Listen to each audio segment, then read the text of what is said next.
오늘 함께 읽은 이 말씀을 가지고 기다려주는 사랑, 이런 제목으로 함께 은혜를 나누겠습니다. 새해 두 번째 주일입니다. 올해 우리가 하나님 앞에 모여서 예배할 때 하나님께서 이곳에 임재하시고 우리의 예배를 흠양하시는 놀라운 은혜와 축복이 임하시기를 축원합니다. 우리가 주님의 이름으로 모일 때 주님은 우리와 함께 하십니다. 오늘 우리는 사람 앞에 모여 있는 것이 아닙니다. 얼마나 많은 사람이 모였느냐, 이것도 본질이 아닙니다. 죄인인 우리는 예수 그리스도의 십자가 보혈로 죄를 씻음받고 구원의 감격과 기쁨 속에서 하나님을 찬양하고 하나님 앞에 예배하기 위해 모였습니다. 그러므로 우리가 하나님 앞에 예배하는 이 시간은 오직 하나님께 집중하고 하나님께만 영광을 올려야 됩니다. 이렇게 하나님이 기뻐 받으시는 예배를 드릴 때 하나님의 영광이 우리 가운데 나타날 줄 믿습니다. 솔로몬이 예루살렘 성전을 건축하고 여호와의 언약궤를 다윗성에서 예루살렘으로 메어옵니다. 그리고 제사장이 성소에서 나올 때 구름이 성전 안에 가득했습니다. 그 구름이 얼마나 가득했는지 제사장이 서서 일을 하지 못할 정도였습니다. 이것은 여호와의 영광이 성전에 가득한 것이었습니다. 하나님께서 예루살렘 성전을 기쁘게 받으셨다는 의미입니다. 열왕기상 8장 10절과 11절에 보면 제사장이 성소에서 나올 때 구름이 여호와의 성전에 가득하며 제사장이 그 구름으로 말미암아 능히 서서 섬기지 못하였으니 이는 여호와의 영광이 여호와의 성전에 가득함이었더라. 이렇게 말씀하고 있습니다. 여호와의 성전에 구름이 가득한 것은 여호와의 영광이 성전에 가득했다는 뜻입니다. 오늘 우리의 예배가 하나님께서 기뻐 받으시는 예배, 오직 하나님께만 영광을 올리는 예배, 하나님만을 찬양하는 예배가 되어서 하나님의 영광이 이곳에 가득하고 우리 모두가 그 영광을 맛보고 하나님의 능력을 체험하는 은혜가 임하시기를 바랍니다. 우리 성도들에게 최고의 능력은 하나님의 영광을 맛보는 것입니다. 하나님의 영광을 맛보는 겁니다. 하나님의 영광을 체험한 사람은 이 세상을 대충 살질 않습니다. 하나님이 지금도 살아계신 것을 알기 때문에 하나님의 능력을 의지하면서 담대하게 복음을 전합니다. 그리고 하나님께서 맡기신 사명을 감당합니다. 오늘 우리의 신앙이 힘을 잃어가는 이유가 무엇입니까? 우리가 세상을 변화시키지 못하는 것은 여호와의 손이 짧아서가 아니라 우리가 하나님 앞에 예배할 때 하나님의 영광을 체험하지 못하기 때문입니다. 우리의 관심이 눈에 보이지 않는 하나님의 영광보다는 눈에 보이는 것만 쫓아가기 때문입니다. 눈에 보이는 것만 의지합니다. 눈에 보이는 것을 자랑합니다. 우리가 예배 시간에 예배드리는 것은 하나님 앞에 서 있는 시간입니다. 이 시간은 우리가 하나님을 만나는 가장 소중한 시간입니다. 그래서 예배의 성공은 인생의 성공으로 이어집니다. 예배를 잘 드리고 예배 시간에 하나님을 만나고 이 시간 하나님의 영광을 체험하는 사람은 그 인생이 성공하는 인생이 됩니다. 그래서 하나님의 영광을 체험하고 그 능력을 맛보기 때문에 얼굴에서 광채가 나는 겁니다. 출애굽기 33장에 보면 모세가 여호와께 주의 영광을 내게 보이소서 이렇게 기도하자 여호와께서 내가 내 얼굴을 보지 못하리니 나를 보고 살 자가 없음이라 이렇게 대답하십니다. 그리고 또 말씀하시는데 너는 반석 위에 서라. 내 영광이 지나갈 때에 내가 너를 반석 틈에 두고 내가 지나도록 내 손으로 너를 덮어 두었다가 손을 거두리니 내가 내 등을 볼 것이요 얼굴은 보지 못하리라. 그렇게 말씀하시고 모세를 시내산에 올라가게 하십니다. 여호와께서 구름 가운데 모세에게 강림하십니다. 그리고 그 이름을 선포합니다. 여호와라 여호와라, 자비롭고 은혜롭고 노하기를 더디하고 인자와 진실이 많은 하나님이라. 인자를 천대까지 베풀며 악과 과실과 죄를 용서하리라. 그러나 벌을 면제하지는 아니하고 아버지의 악행을 자손 3, 4대까지 보응하리라. 이렇게 하나님 자신을 선포하십니다. 그때 모세가 즉시 땅에 엎드려 하나님을 경배합니다. 그리고 40일 동안 하나님과 교제합니다. 그래서 모세가 시내산에서 내려올 때 그 얼굴에 광채가 났습니다. 얼굴 피부가 빛이 나는 겁니다. 아론과 이스라엘 자손들이 모세를 볼 때 그 얼굴에서 광채가 나니까 가까이 갈 수가 없었습니다. 그래서 모세는 수건으로 자기 얼굴을 가립니다. 그리고 여호와 앞에 들어갈 때는 수건을 벗었고, 하나님의 말씀을 이스라엘 백성들에게 전할 때는 다시 수건으로 그 얼굴을 가렸습니다. 무엇을 의미합니까? 하나님의 영광을 체험한 사람은 그 얼굴에서 광채가 납니다. 올해 2023년 우리 교회 모든 성도들이 주일날 아침에 주 앞에 모여 예배할 때마다 하나님의 영광이 이곳에 가득함을 체험하고 그 영광을 맛봄으로 인해 여러분의 얼굴에 광채가 나시기를 축원합니다. 올해 우리 교회 표어는 함께 갑시다 내 아버지 집입니다. 함께 갑시다 내 아버지 집. 천국은 우리 모두가 함께 가는 곳입니다. 그래서 이 중에서 한 분도 낙오하지 않고 다 하나님 나라 천국에 들어가는, 그것이 우리의 소원입니다. 우리가 하나님 나라 천국에 들어가기 위해서는 위로부터 다시 거듭나야 합니다. 사람이 거듭나지 않으면 하나님 나라에 들어갈 수가 없습니다. 내가 아무리 우리 교회를 오랫동안 다니고 많은 봉사를 했다 할지라도 예수 그리스도를 만나고 거듭나지 않으면 구원을 받을 수가 없습니다. 주님은 지금도 내 마음 문 밖에서 두드리고 계십니다. 근데 밖에서는 문을 여는 손잡이가 없습니다. 마음의 문은 내가 안에서 열어야 됩니다. 로마서 10장 9절과 10절에 보면, 만일 내가 내 입으로 예수를 주로 시인하며 또 하나님께서 그를 죽은 자 가운데서 살리신 것을 내 마음에 믿으면 구원을 받으리라. 사람이 마음으로 믿어 의에 이르고 입으로 시인하여 구원에 이르느니라. 이렇게 말씀합니다.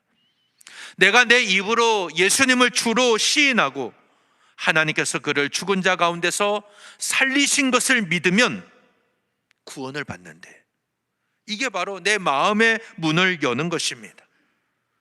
우리가 구원받기 위해서 최소한으로 해야 할 일입니다. 그래야 하나님 나라에 들어갈 수가 있습니다. 우리 교회는 오랫동안 신앙생활 한 분들이 있습니다. 섬기고 헌신하며 충성해 주신 분들이 있습니다. 그리고 새롭게 등록한 분들도 있습니다. 새로 등록한 분들 중에는 오랫동안 다른 교회 다니다가 오신 분들이 있고 처음 신앙생활 시작하는 분들도 있습니다. 이 모든 분들에게 똑같이 주어지는 질문은 당신은 구원받았습니까? 라는 질문입니다. 이 질문에 통과한 사람만이 하나님 나라에 들어갈 수가 있습니다. 우리가 아무리 열심히 교회를 다니고 예배를 잘 드려도 구원의 확신과 천국의 소망이 없다면 오늘 내 신앙생활은 잘못된 방향으로 가고 있는 것입니다. 그래서 제 목회 방향은 우리 교회 모든 성도들이 다 하나님 나라 천국에 들어가는 것입니다. 한 영혼도 낙오하지 않고 다 천국 가기를 기도하고 있습니다. 그리고 아직 구원받지 못한 우리 가족들, 자녀들, 이웃들이 다 하나님 앞에 돌아오도록 기도하고 있습니다. 그런데 우리가 천국에 들어가는 것, 이것만이 우리 신앙생활의 최종 목표가 되어서는 안 됩니다. 물론 믿음 생활을 시작한 지 얼마 안 된 분들은 당장 천국에 들어가는 것이 신앙생활의 목표입니다. 우리 교회에서 신앙생활하는 시작하는 분들 다 예수 믿고 구원받아서 하나님 나라에 들어가시기를 축복합니다. 하지만 신앙생활을 오랫동안 하신 분에게는 천국에 들어가는 것뿐만 아니라 천국에서 하나님이 주실 면류관을 받는 것이 신앙생활의 목표가 되시기를 바랍니다. 면류관을 받아야 됩니다. 성경에는 수많은 말씀들이 있어요. 하나님이 예비해 놓으실 칭찬과 상급을 말씀합니다. 생명의 면류관, 의의 면류관, 썩지 않을 면류관이 있다고 말씀합니다. 나를 위하여 예비되어 있음을 믿고 끝까지 신앙생활에서 승리하는 저와 여러분 되시기를 바랍니다. 오늘 우리가 함께 읽은 이 본문은 우리가 교회에서 어떤 자세로 신앙생활을 해야 하나님 앞에 칭찬과 상급을 받을 수 있는지 이것을 말씀하고 있습니다. 고린도 지역은 해상무역과 육상무역의 요충지였습니다. 그러니까 상대적으로 다른 도시에 비해서 경제적으로 부유한 도시였습니다. 도시가 부유하다 보니까 고린도 교회 성도들 중에도 부유한 사람들이 있었습니다. 그런데 항상 부유한 사람이 있으면 가난한 사람도 있게 마련입니다. 또 고린도 교회 안의 문제는 여러 가지 문제를 우리가 지금까지 보았지만 오늘 본문에 나타난 문제는 부유한 사람과 가난한 사람이 하나 되지 못한 것입니다. 사도 바울은 이것을 책망하고 있습니다. 오늘 말씀 17절에 보면 내가 명하는 이 일에 너희를 칭찬하지 아니하나니 이는 너희의 모임이 유익이 못되고 도리어 해로움이라, 이렇게 말씀을 하고 있습니다. 고린도 교회 성도들이 함께 모여서 예배하고 교제할 때 그들의 모임이 유익이 아니라 해로운 모임이었다, 이렇게 바울이 진단하고 있습니다. 교회가 이런 모습이라면 하나님께서 기뻐하시는 모습이 아닙니다. 그럼 오늘 우리의 신앙과 우리 예배, 우리 교제도 자세히 살펴보아야 합니다. 교회 안에 있는 모임이라고 해서 다 유익한 것은 아닙니다. 어떤 모임은 내 신앙을, 내 영성을 갉아먹는 해로운 모임이 될 수 있습니다. 그래서 우리는 항상 끊임없이 하나님 말씀으로 나 자신을 비추어 보아야 됩니다. 내 영적인 상태를 점검해야 됩니다. 그렇지 않으면 나도 모르는 사이에 하나님으로부터 멀어질 수 있습니다.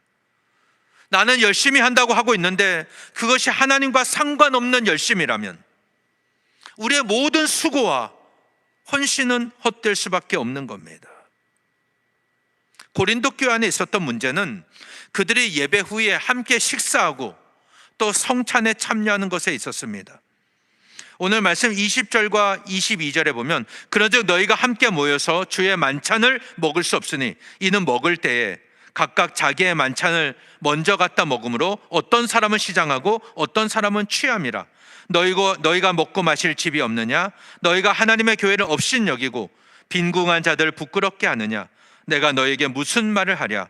너희를 칭찬하랴? 이것으로 칭찬하지 않노라. 이렇게 말씀합니다.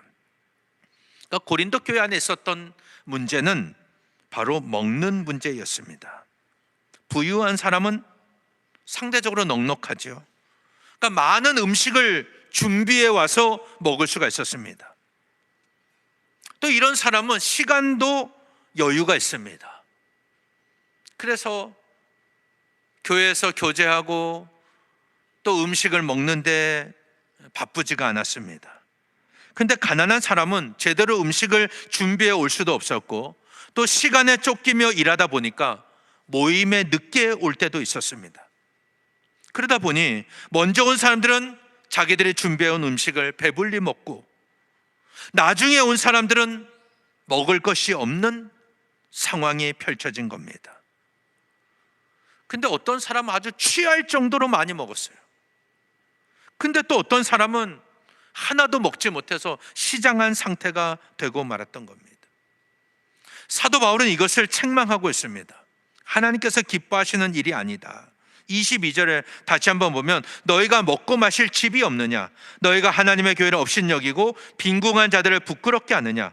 내가 너에게 무슨 말을 하랴? 너희를 칭찬하랴? 이것으로 칭찬하지 않노라. 이렇게 말씀하죠.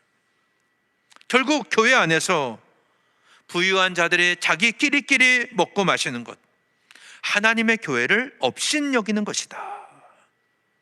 하나님께서 기뻐하시는 모습이 아닙니다. 이것은 빈궁한 자들을 부끄럽게 하는 것입니다. 왜 이런 일들이 일어납니까? 교회는 성도들의 모임이면서 그리스도의 몸입니다. 각각의 은사가 다릅니다. 삶의 내용도 다릅니다. 그러나 한 몸을 이루는 지체입니다. 그래서 교회 안에 있는 성도는 절대 남이 아닙니다.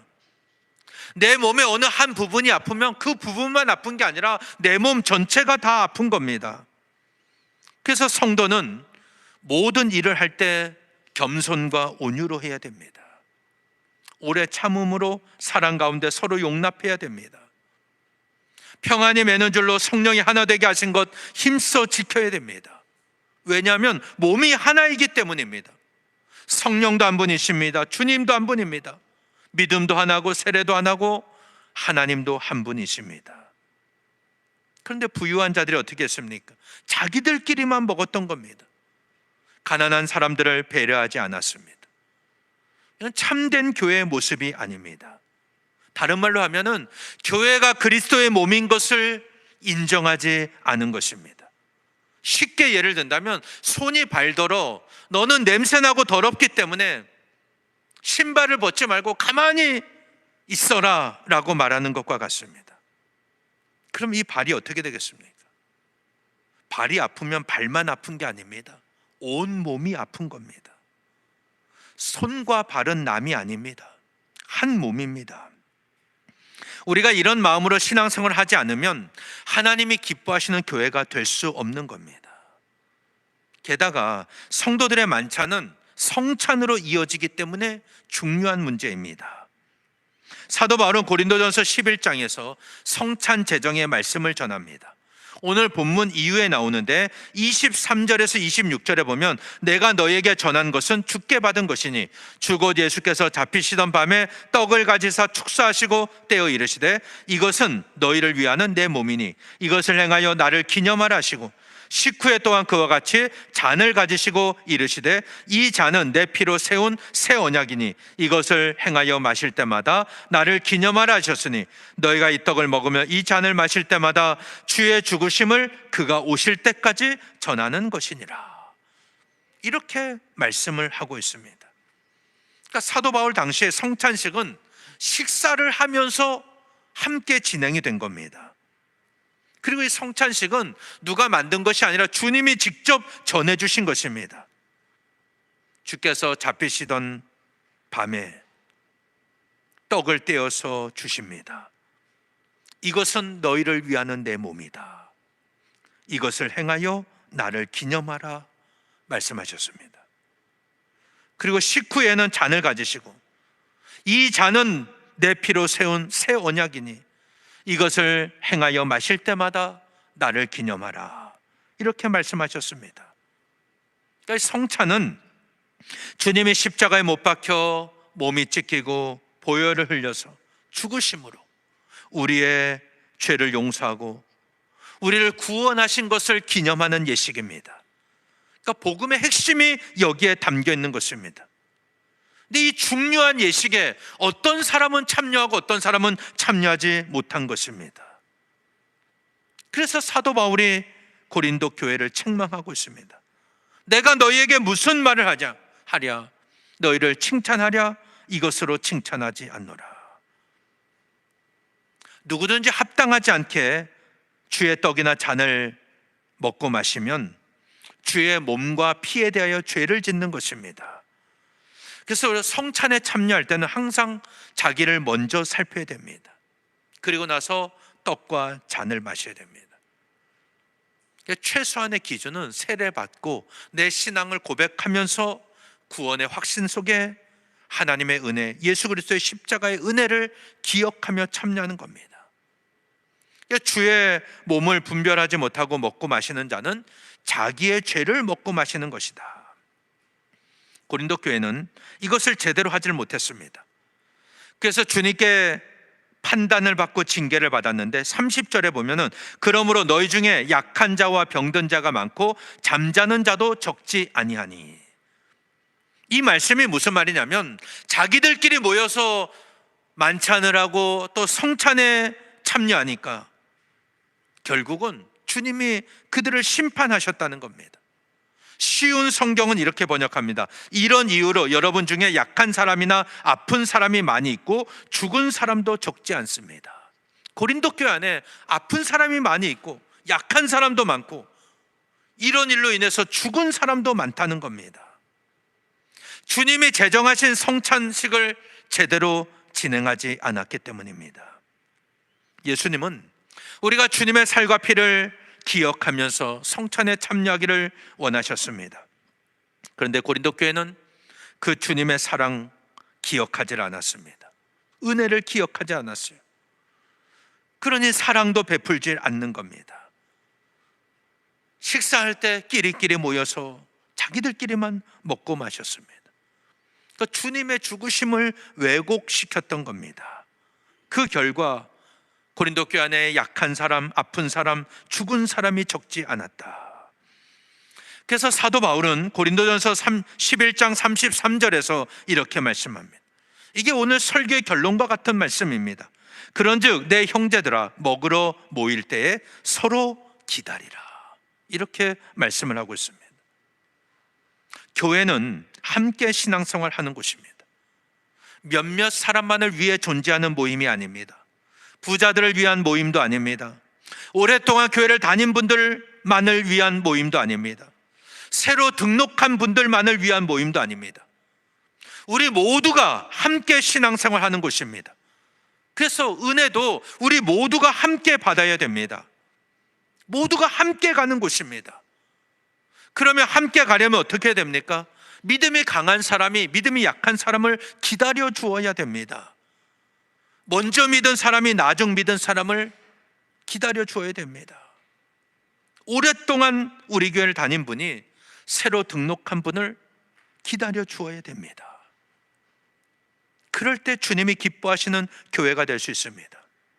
근데 그렇지 않고 끼리끼리 모여서 끼리끼리만 교제하고 있다면 하나님께서 기뻐하시는 교회가 될 수 없습니다. 아무리 우리 교회가 하나님의 영광이 나타나고 하나님이 기뻐하시는 교회가 되게 해 주십시오 기도해도 그 모든 기도는 헛될 수밖에 없는 겁니다. 우리가 눈에 보이는 형제를 사랑하지 않으면서 눈에 보이지 않는 하나님을 사랑할 수는 없기 때문입니다. 요한일서 4장 20절에 보면 누구든지 하나님을 사랑하고자 하고 그 형제를 미워하면 이는 거짓말하는 자니 보는 바 그 형제를 사랑하지 아니하는 자는 보지 못하는 바 하나님을 사랑할 수 없느니라. 이렇게 말씀하고 있습니다. 하나님을 사랑하는 사람은 형제를 사랑한다는 말씀입니다. 우리 교회는 하나님의 은혜로 새 가족들이 등록하고 잘 정착하고 있습니다. 많은 교회가 힘들어하는 이때에 하나님께서 우리에게 은혜를 베풀어 주고 계십니다. 먼저 하나님께 감사와 영광을 올립니다. 근데 우리에게 보내주신 이분들을 우리가 사랑으로 섬기지 않고 함께 가지 않는다면 고린도 교회처럼 우리에게도 하나님의 징계와 심판이 임할 수밖에 없는 겁니다. 우리는 아주 중요한 기로에 놓여 있습니다. 앞으로 이 관설동 지역은 놀랍게 발전할 것입니다. 지금까지는 변두리였지만 이제는 많은 사람이 몰려오는 생활의 중심지가 될 것입니다. 하나님께서 우리에게 주신 마지막 기회입니다. 우리 이 기회를 잘 살려야 됩니다. 그런데 지금 우리에게 보내주신 분들 우리가 제대로 섬기지 않는다 그러면 주님은 그 부흥의 촛대를 다른 교회로 옮기실 겁니다. 하나님의 은혜로 우리 교회는 많은 것이 갖추어져 있습니다. 지금까지 교회를 위해 헌신하신 분들, 수고해 주신 분들 진심으로 감사를 드립니다. 여러분들의 헌신과 수고가 있었기 때문에 여기까지 올 수 있었습니다. 그런데 여기서 멈추어서는 안 됩니다. 하나님은 시대마다 하나님의 사람을 세우십니다. 그리고 그 사람을 통해 하나님의 역사를 이루어 가십니다. 이제 마지막 때 이 부흥의 기회가 우리 앞에 놓여 있습니다. 앞으로 3년, 5년 뒤에는 놀라운 변화가 일어날 것입니다. 우리는 영적으로 깨어서 기도해야 됩니다. 하나님의 지혜와 능력을 구하며 우리가 준비할 때 하나님이 예비하신 놀라운 부흥과 은혜가 우리에게 넘쳐날 줄 믿습니다. 그래서 우리는 어떻게 해야 됩니까? 함께 가야 됩니다. 그리고 기다려 주어야 됩니다. 기다려 주어야 됩니다. 천국은 함께 가는 곳입니다. 빨리 가려면 혼자 가야 됩니다. 근데 멀리 가려면 함께 가야 됩니다. 우리 모두 다 함께 하나님 나라 천국에 가는 저와 여러분 되시기를 바랍니다. 그래야 우리 교회가 하나님 나라 천국을 바라보며 기다려주는 사랑, 기다려주는 배려로 모두가 함께 갈 때 하나님께서 마지막 때 사용하시고 부흥을 허락하시는 그 놀라운 은혜가 저와 여러분에게 임하시기를 예수님 이름으로 간절히 축원합니다.